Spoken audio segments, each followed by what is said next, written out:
സോഫിയയുടെ മമ്മിയായിട്ട് ഏതായാലും ഇന്ന് ഞാൻ സംസാരിക്കും. പിന്നെ എന്റെ മമ്മയാണ്. പ്രീതമാവിക്ക് ഞങ്ങളെ ആരെയും കണ്ടൂടാ.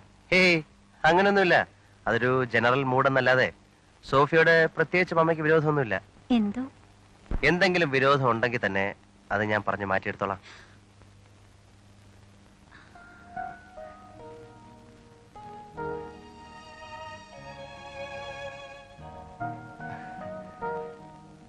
ആരും സമ്മതിക്കുന്നില്ലെന്ന് കണ്ടാലേ ഞാനങ്ങ് പൊക്കിക്കൊണ്ടുപോകും.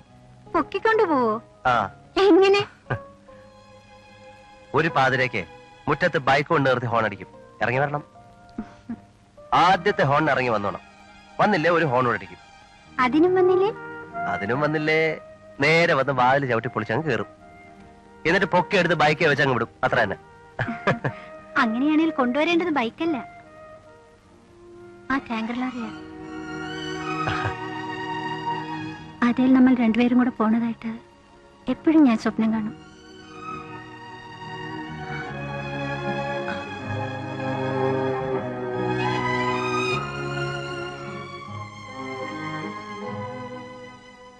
സത്യത്തിൽ ഇക്കാര്യം പറഞ്ഞുറപ്പിക്കാൻ വേണ്ടിട്ടാ ഇത്തവണ ഞാൻ ഈ ട്രിപ്പ് വെച്ച തന്നെ. എല്ലാം അറിഞ്ഞുകൊണ്ട് വേറൊരാൾ വരികയില്ല എന്നുള്ളതുകൊണ്ടാണല്ലോ പുള്ളി ഇപ്പോ മറ്റേ കെട്ട് നടത്തിക്കാൻ ധൃതി കൂട്ടുന്നത്. അത് വേണമെന്നില്ല. വക്കച്ചന്റെ പ്രപ്പോസലിനേക്കാൾ ബെറ്റർ പ്രപ്പോസലാണ് എന്റേതെന്ന് മമ്മിക്ക് തോന്നലുണ്ടെങ്കിൽ അക്കാര്യം അങ്ങ് സ്ട്രോങ് ആയിട്ട് പറഞ്ഞാൽ മതി. സോഫിയെ കൊണ്ട് ഞാൻ പറയിച്ചോളാം. മോന്റെ വീട്ടുകാര്? മമ്മയുടെ കാര്യമല്ലേ, അത് ഞാൻ പറഞ്ഞ് ശരിയായിക്കോളാം. ഇത്രയും നാൾ ഞാൻ വിചാരിച്ചത് എന്റെ മോൾക്ക് ഒരിക്കലും ഭാഗ്യമുണ്ടാവില്ലെന്നായിരുന്നു. ഇന്ന് വരെ മോൻ എന്നോട് ഇക്കാര്യം പറയുന്നവരെ.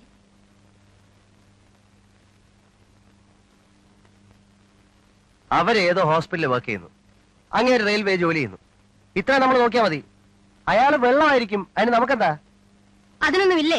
ഇല്ല, ഞാൻ കിട്ടുന്ന അങ്ങേരല്ല അവരെയല്ല, ആ പെണ്ണെ. എന്റെ കൂടെ ഏത് കാട്ടിലോ മലയിലോ എവിടെ വേണേ വരാൻ അവള് തയ്യാറുവാ. പിന്നെ ഇനി എന്താ നോക്കണ്ടേ? നാണമാവുന്നില്ലേ നിനക്ക് ഇങ്ങനെ ഒരു അയൽവക്കം നമ്മുടെ ബന്ധുക്കളാണെന്ന് പറയാൻ? നിന്റെ ഡാഡിക്ക് ചുറ്റുപാടിലുണ്ടായിരുന്ന റെസ്പെക്ട് ഒന്ന് ഓർത്തിരുന്ന് നീ ഇങ്ങനെയൊക്കെ ആലോചിക്കുമോ? അയൽവക്കം അവരെപ്പോ വേണേലും അങ്ങ് ട്രാൻസ്ഫർ ആയി പോവില്ലേ? വേണേ റെയിൽവേ മിനിസ്ട്രിയിൽ ചെറിയൊരു കൊളുത്തു കൊളുത്തി നാളെ നേരം വെളുക്കുന്നതിന് മുമ്പ് പൈലോക്കാരനെ വല്ല നാഗർകോവിലോ മീനാക്ഷിപുരത്തോ ഒക്കെ അടിച്ചു കാണിച്ചു തരാം. ചുമ്മാ ഇരി സോളമ. ബന്ധമായാൽ പിന്നെ അത് ബന്ധം തന്നെയാ. ആവട്ടും അമ്മ. എനിക്കിപ്പോ 3 ലക്ഷമോ 4 ലക്ഷമോ സ്ത്രീധനം കിട്ടിയിട്ട് ഒന്നും ആവാനില്ല. ഉണ്ടോ? മമ്മയ്ക്കോ അത് കിട്ടിയിട്ട് ഇപ്പൊ അത്യാവശ്യമൊന്നുമില്ല. ഇല്ലല്ലോ. എനിക്കിവിടെ നിന്റെ 1 ലക്ഷവും വേണ്ട. ഇനി എന്തിനാ അങ്ങോട്ട് പോകുമ്പോ കൊണ്ടുപോകാനോ? ആകെയുള്ള ഒരു മോൻ. ഇത് വല്ലോ നടന്ന് എന്റെ വീട്ടുകാരുടെ നിന്റെ ചാച്ചന്റെ വീട്ടുകാരുടെ മുമ്പിൽ ഞാൻ. മമ്മ, നല്ലതാന്ന് എനിക്കൂടെ തോന്നിയിരുന്നേൽ അതിലേതെങ്കിലും ഒരെണ്ണം അങ്ങ് നടന്നേനല്ലോ. എനിക്കിതാ നല്ലതായിട്ട് തോന്നുന്നു.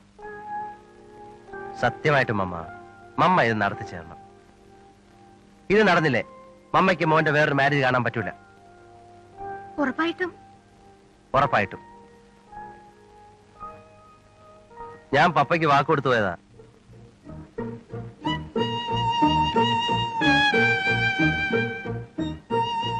മൂന്ന് മാസത്തിനുള്ളില് ഞാൻ എന്റെ കെട്ടിയോളയും കൊണ്ട് പപ്പയുടെ കുഴിമാടത്തിൽ ചെന്നോളാന്ന്. 3 മാസത്തിനുള്ളിലോ? 1 കൊല്ലമെന്നല്ലോ ഞാൻ പറഞ്ഞത്.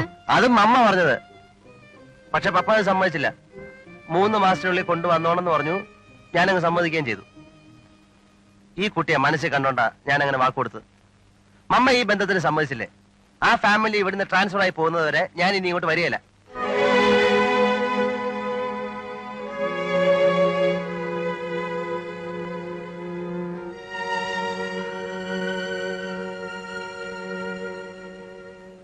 വല്ലോം കഴിക്കാം. നേരെ ഒരുപാടായി. ആന്റണി വല്ലോം കഴിച്ചോ? ഇല്ല. അതിന് വിശക്കുന്നെന്നും പറഞ്ഞ് അവിടെ കിടന്ന് ഭയങ്കര ബഹളം. എന്താ വരുന്നില്ലേ? എനിക്കൊന്നും വേണ്ട.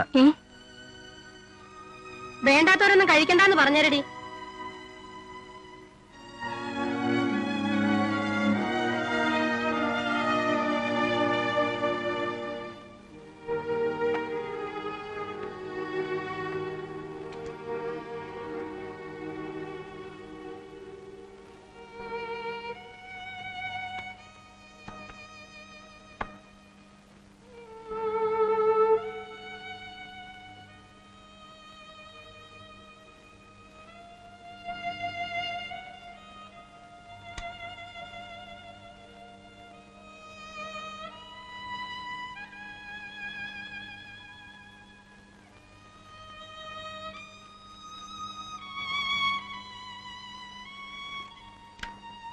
എന്താ പോവാൻ ഭാവിക്കാണോ? ആ.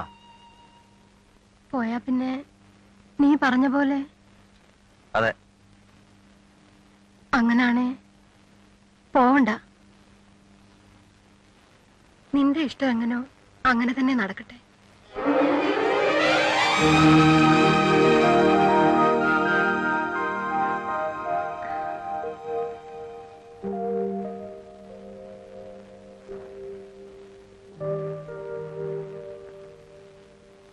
മമ്മ നാളെ രാവിലെ എന്റെ കൂടെ അവിടം വരെ ഒന്ന് വന്നാൽ മാത്രം മതി.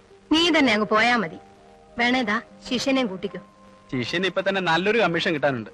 അത് കിട്ടിയിട്ട് ഇനി ഓപ്പൺ ആയിട്ട് തൊഴിലും കൊണ്ട് ഇറങ്ങുന്നുള്ളൂ. ദാ, ദാ.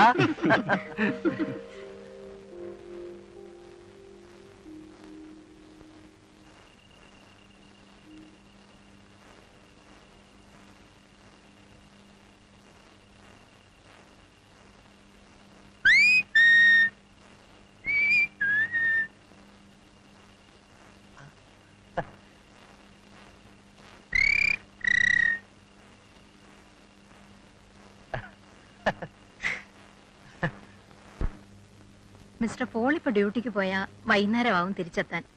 അപ്പോഴേക്കും മിസ്സസ് പോൾ ജോലിക്ക് പോയി കഴിയും. രണ്ടുപേരും കൂടി ഉള്ള ഒരു സമയത്ത് വന്നു വേണമല്ലോ ഇതുമാതിരി ഒരു കാര്യം സംസാരിക്കാൻ. അതാ കാലത്ത് തന്നെ ഇങ്ങ് പോകുന്നത്.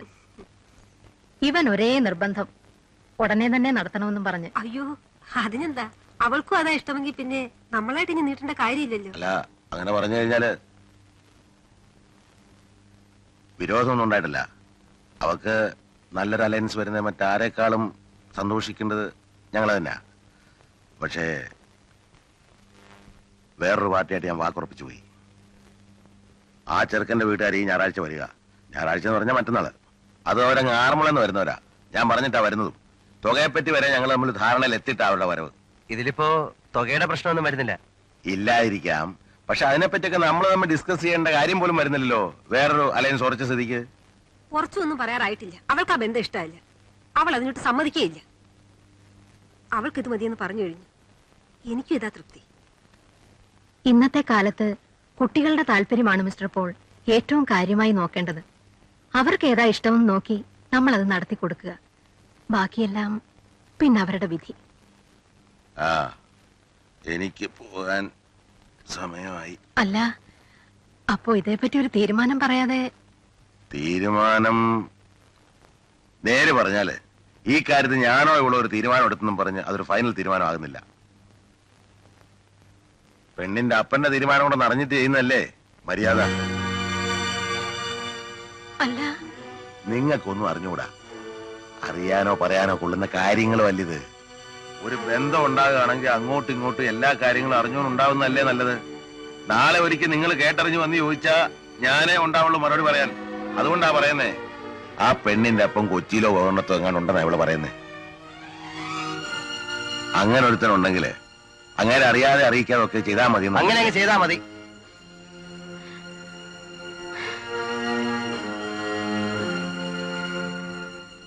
കൂടുതൽ ചൊണ അല്ലേ? അതെന്റെ അടുത്ത് വേണ്ട. നിങ്ങളുടെ മനസ്സെനിക്ക് വായിക്കാം. എല്ലാം അവൾ എന്നോട് പറഞ്ഞിട്ടുണ്ട്.